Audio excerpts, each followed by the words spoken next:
The Manchester Derby has always been one of the most entertaining games at football.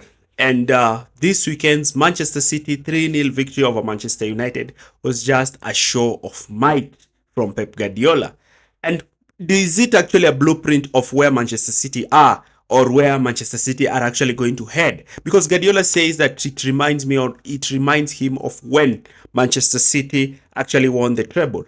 Guardiola becomes the second manager to beat Manchester United the most with 10 wins, Arsene Wenger ahead of him, and Mikel Arteta, surprisingly, with the short time he has been at Arsenal, is actually third.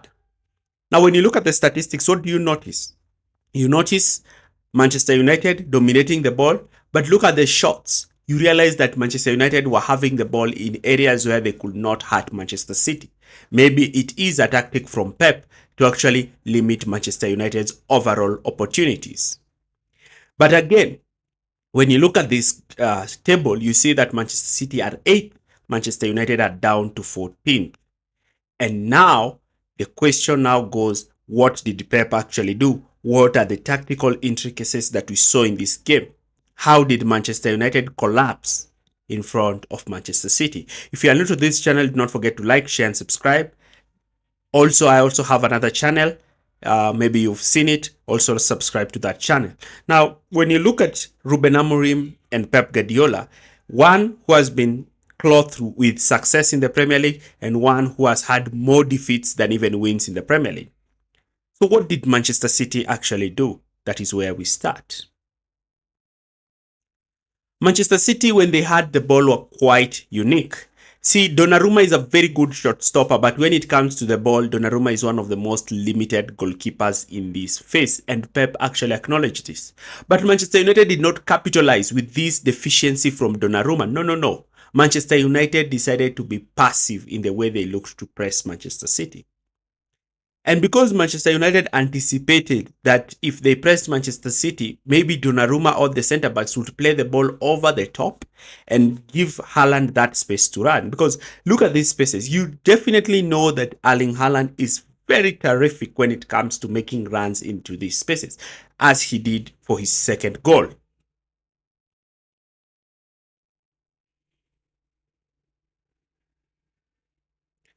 Now, realizing the threat that Erling Haaland possesses in these kinds of situations, Manchester United did not want to overcommit in their pressing. No. Manchester United wanted to maintain a slightly deeper line.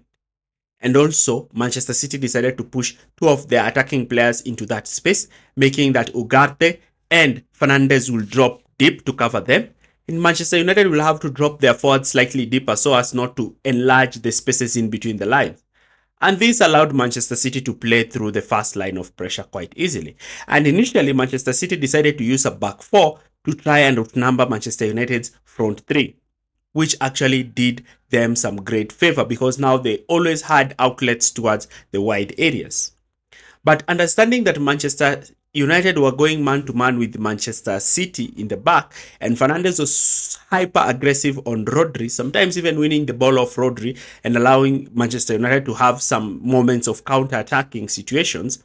When Rodri had the ball, Rodri would receive the ball and look to turn and play the ball either to Reinders or to Phil Foden, who had occupied spaces in between the line, especially with Fernandes stepping out to press Rodri. But Guardiola wanted to ensure that numerical overload, especially down the back, by moving Manchester City into that kite midfield that I always talk about in my other channel. Now, this system was quite unique for Manchester City because if Bruno actually stepped out, then it means Ugarte had to now try to protect the center by covering three players. Now, O'Reilly, when he received the ball in this space, was not quite a threat because his overall passing sequence is sideways and backwards, being a fullback. But once O'Reilly decided to move to the wide area and Doku came into this position, this is where problems started for Manchester United because now Euro had to take on Doku because he knew Doku is a dribbler. And once he wanted to go for Doku, Foden will be able to move to occupy that space vacated by Euro, allowing Phil Foden that space to attack. The role of Jeremy Doku was super important because you can also see from the goal that Erling Haaland scored as his first goal, it actually comes from the movement of Jeremy Doku. You see, Doku's position in this setup constantly dragged Manchester United's wide centre-backs out of position, allowing Haaland to make that run. And when Haaland made that run, it constantly created problems for Manchester United.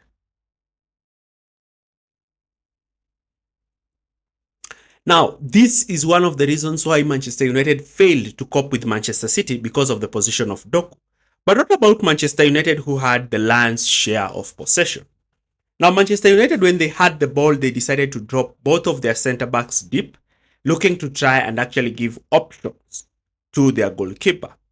And this was coupled with Manchester City looking to press in an aggressive 4-1-4-1 structure, with Rodri being the only sitter. And because De Ligt had actually moved into that midfield position, what you notice is that whenever Manchester United had the ball, they would use their wingers to try and press the wide centre-backs, while using their fullbacks to try and cover the wing-backs. This is where problems started for Manchester United, because whenever the wing-backs received the ball, Manchester City's fullbacks will spread out, allowing Mbeumo to actually receive the ball in the channel spaces. And once he received the ball into these channel spaces, he will either attack, or if he won't have space, play the ball to Fernandes, who will shift the ball onto the other side for the runs of Doku, because Manchester United always had that overload. Manchester City, though, had Donnarumma, who was able to claim a lot of crosses from these scenarios.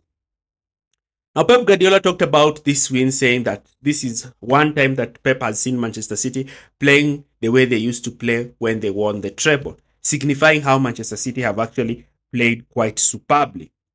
Not only did Pep say this about that Manchester City victory, he also highlighted some crucial parts about Manchester United, and that is their poor, pathetic record with Ruben Amorim in charge.